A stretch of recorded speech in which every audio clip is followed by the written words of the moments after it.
in the 60s, but we knew the industrial condition of the country. Along the line, everything was collapsed. But the MPP government, and particularly current administration, is taking considerable strides, making a lot of effort the direction that you indicated. And you draw attention to the 1D, 1FR program. It is fantastic. It's fundamental. It's good. The policy is to ensure that every single district has got a factory, and that is towards industrialization. As I understand it, there are about about 260 of such industries which so far are at various stages of completion. I think over 100 or so are already operational. About 150 at advanced stage of completion. You ask, how is that, what is the government intending to do, or how does that feed into the point that you make?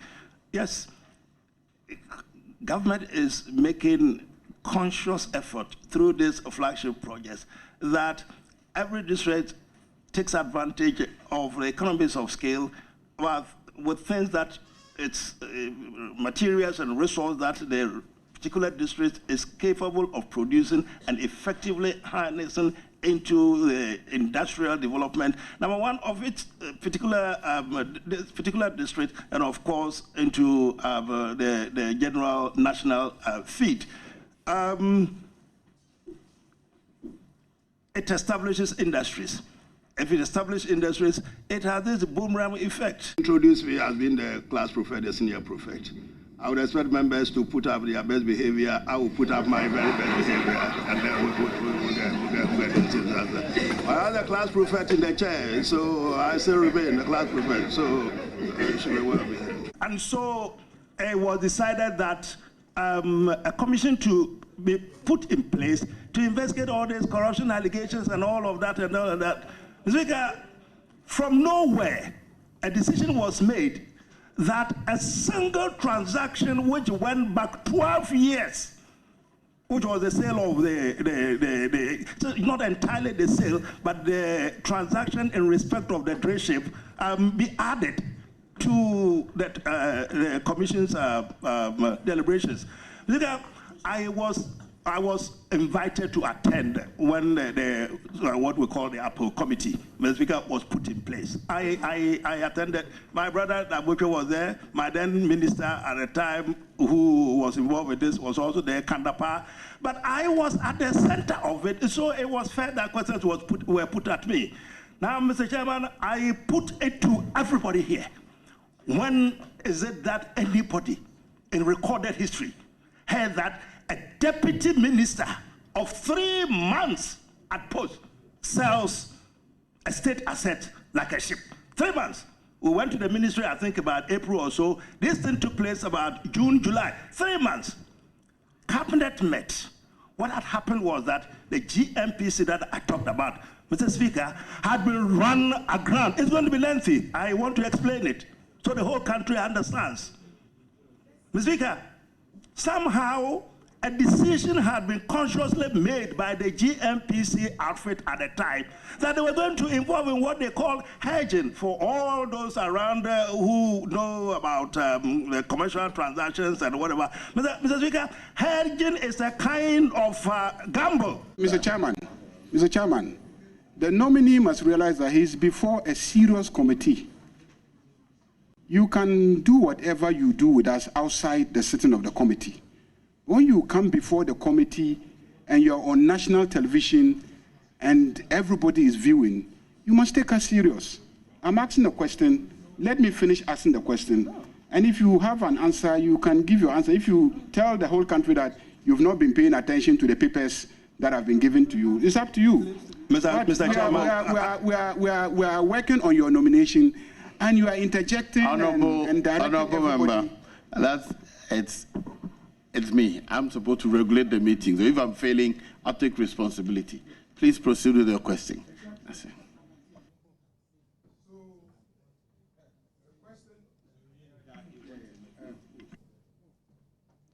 The question I have, I wanted to repeat what Honorable Ayariga said. At a time of our country where people are in real difficulty making ends meet, I'm of the view that the nominee is very affable, and we all know. But when you are about to take, at least as the president wished, a position as a trade minister, you need to put up a posture that is more serious than being friendly to us.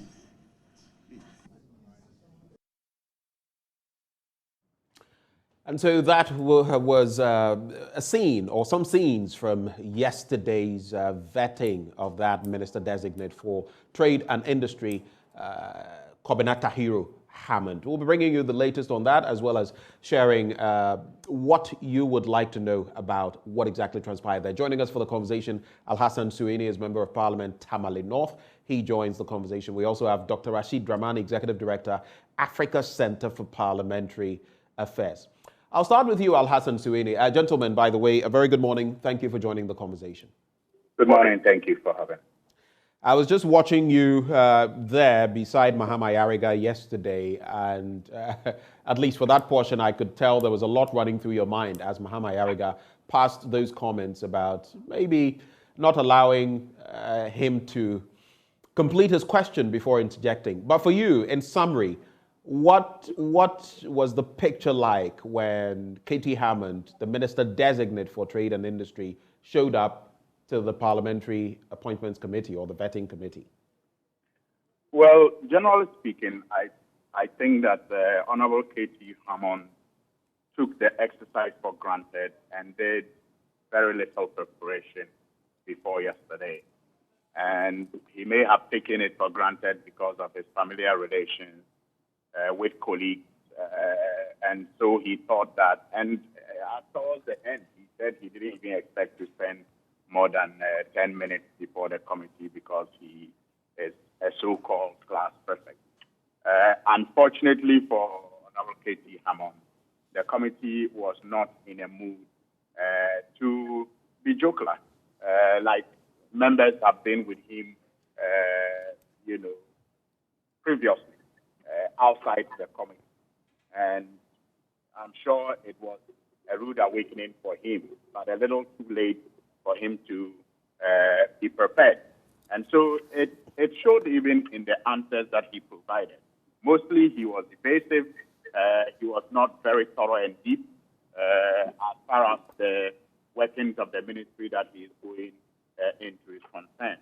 And unfortunately, he, as usual, was very emotional about the issue of the drill ship when it came up.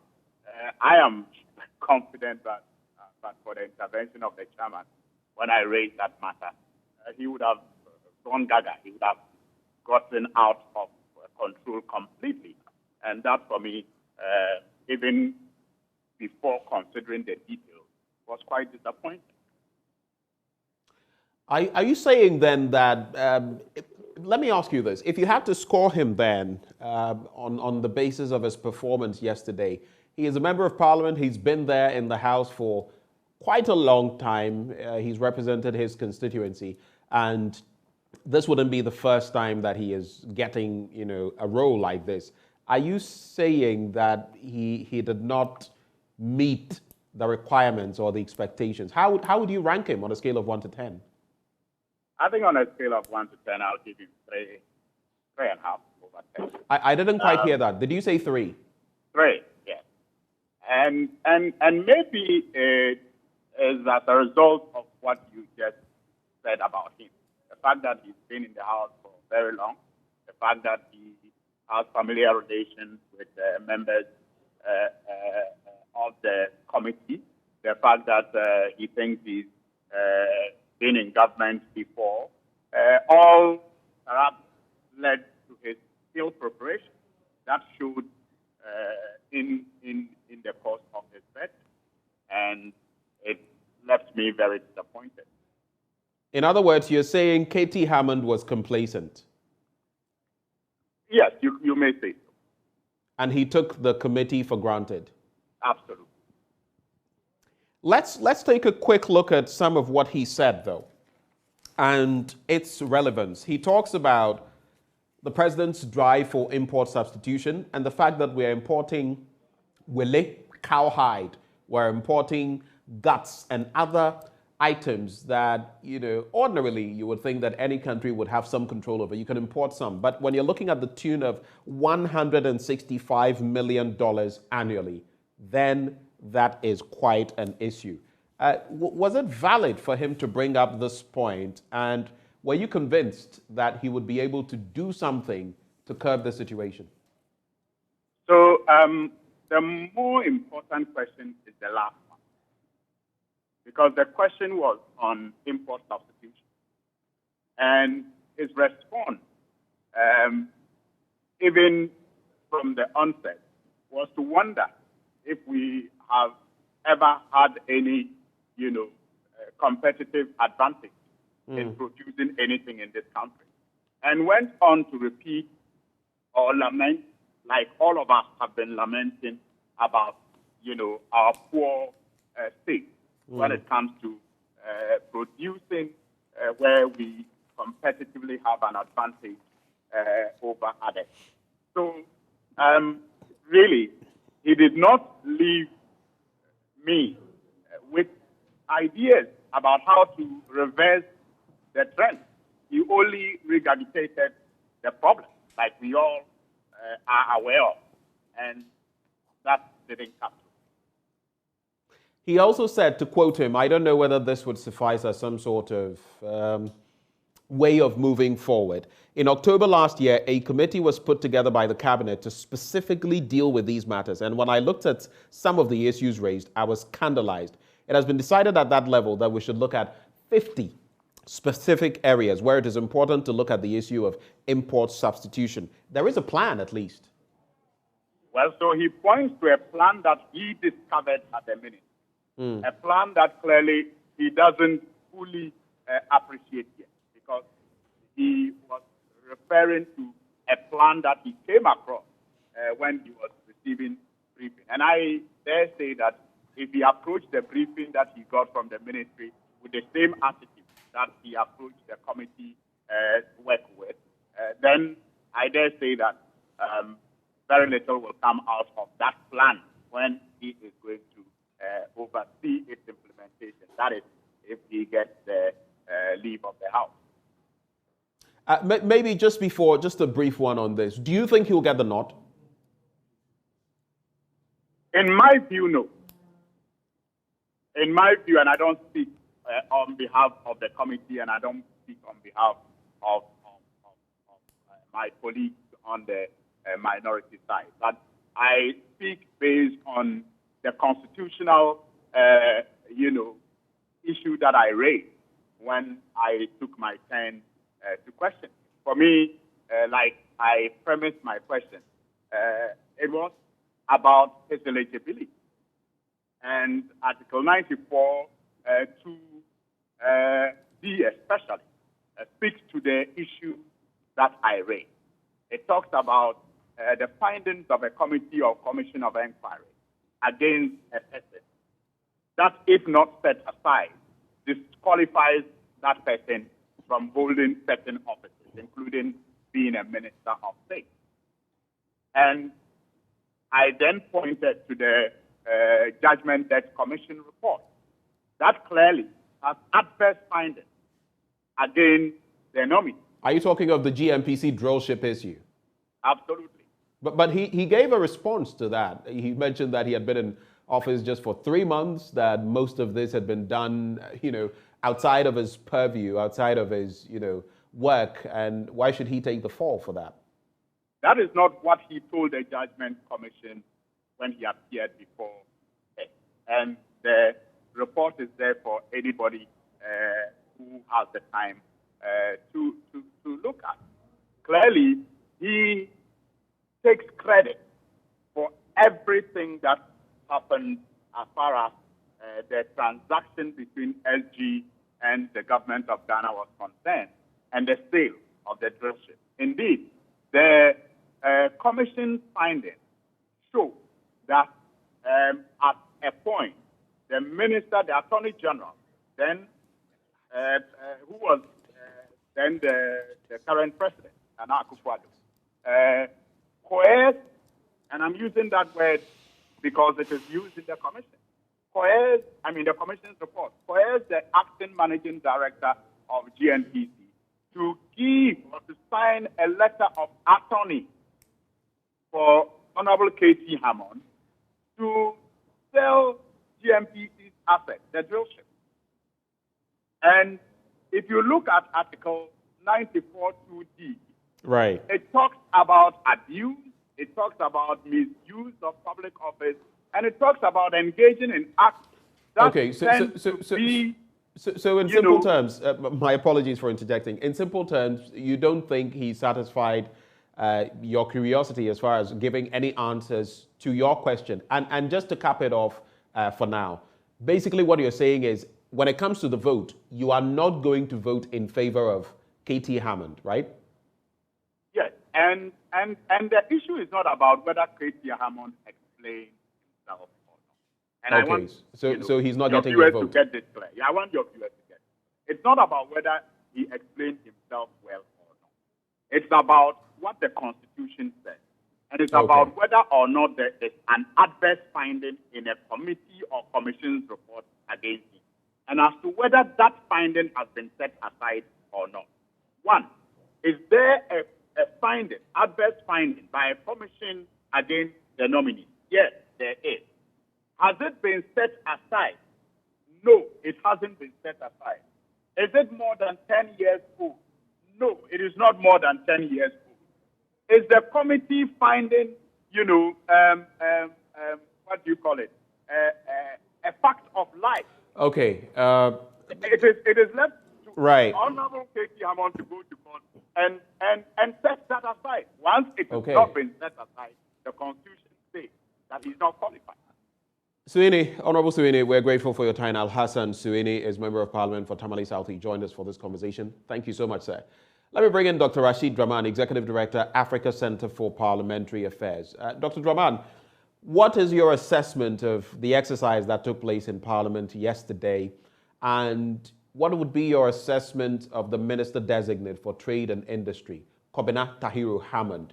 Do you think he met the standard yesterday in responding to the committee? Yeah, Ben, good morning. I told your producer that I had a delegation from Uganda yesterday, Ugandan Parliament. So I was with them all day. I didn't really follow what happened live. I only read excerpts of the proceedings. I watched the vetting of nominee for Ministry for Food and Agriculture. But having said that, and having heard what was carried on your platform as well as other platforms, I think we are getting to a point where this whole exercise of vetting ministerial nominees has to be relooked at. Over the years, some of us have called for, first of all, a process that would see this vetting decentralized. What do I mean by that? So, what I mean is so that we have, for instance, Honorable K.T. Hammond is headed to the Ministry of Trade and Industry. You don't want to have a situation where it's an omnibus committee made up of members who are not really apprised of the happenings in the ministry, vetting this nominee. So that's my first preliminary comment. Second, I think this is a very sacred duty. The fact that you are nominated to go and head a ministry where you are going to be entrusted with resources and power. It's a very serious duty that every member of parliament or every nominee has to take seriously. Walking into the committee saying the class prophet, I mean, you guys behave. I believe it's not taking the committee quite seriously. There is the impression that nominees who show up before the committee always perhaps have behind their minds that it's a done deal. So whatever happens at the level of the committee, at the end of the day, I mean, politics is going to play out and they are going to get their way. For instance, during the vetting of the minister designate for agriculture, at one point, the banter between he and the minority leader, I was shocked to hear the nominee say, "Oh, I thought you are my friend." You know, I thought that this was a very serious exercise where we are assessing whether people can be trusted to be given power and resources to hold on our behalf. But people show up there, they rely on friendship, they rely on familiarity, all those things, mainly because I think over the years we haven't seen any serious objective criteria of assessing these nominees. Because if you ask the committee, Ben, right now, I mean, what is the criteria that they use to assess these nominees? At the end of which, for instance, you pose a question to Honorable Suyin on a scale of 1 to 10. I don't think they have any scale. At the end of it, it's all politics. All people show up there, and rely on friendship, rely on network, and then they get out of it. You're basically saying that they get out of this scrape based on party politics. We have the numbers on the committee, or the leadership of the committee is with us, or something of the sort. But from the little you gathered on his responses to the GNPC drill ship's sale back then, and again, what you just made mention of, how maybe jocular his reactions were. "Oh, I thought you were my friend," and all of that. If you had to score him based on what you know, what would be your score? Well, I mean, if I have to score him, well, perhaps, I mean, I'm not a member of the committee.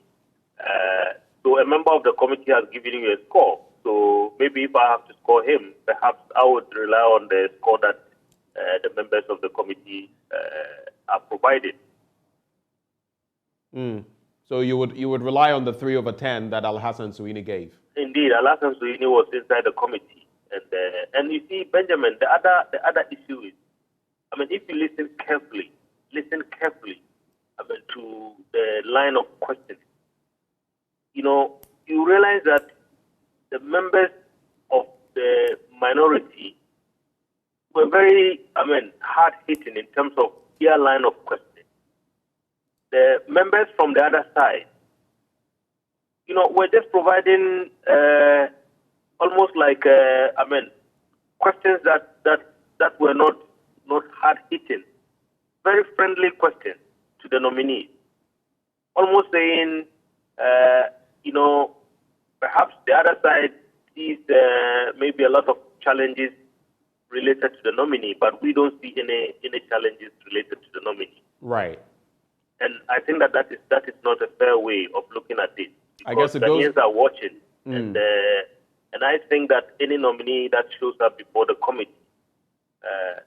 committee members have a responsibility on behalf of all of us to take this exercise very seriously and to ask very, very serious and hard-hitting questions. Just before you go, in some 10, 15 seconds, what would be your expectations as others come before the committee? Well, as others come before the committee, I would think that perhaps maybe the chairman would have to make this very clear, that this should be taken seriously as a national exercise, as an exercise, particularly at a time when our country is going through very serious difficulties.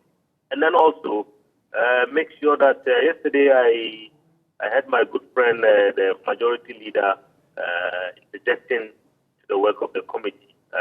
I am not too sure whether these kinds of things should be allowed. If you're not a member of the committee, yes, you are the leader of the House, I would have thought that perhaps maybe the committee should be left to do its work. Thank you, Dr. Draman, for sharing your thoughts with us this morning on the AM show, and we wish you the best of the day. Dr. Rashid Draman is Executive Director, Africa Center for Parliamentary Affairs. He just joined us for this conversation. We also had Al-Hassan Suini, Member of Parliament for Tamale South, joining the conversation. Up next, we're going to be interacting as we kickstart our big stories with someone who was Press Secretary under former President John Ejekum Kufuor. He's a former General Secretary of the NPP, an engineer by profession, and he aspires to lead the NPP into election 2024. Will he get the nod? What's his story? And what's his plan for Ghana? Ladies and gentlemen, right after the break, we'll be giving you Kwabena Ejapong right here on the AM show. Do stay.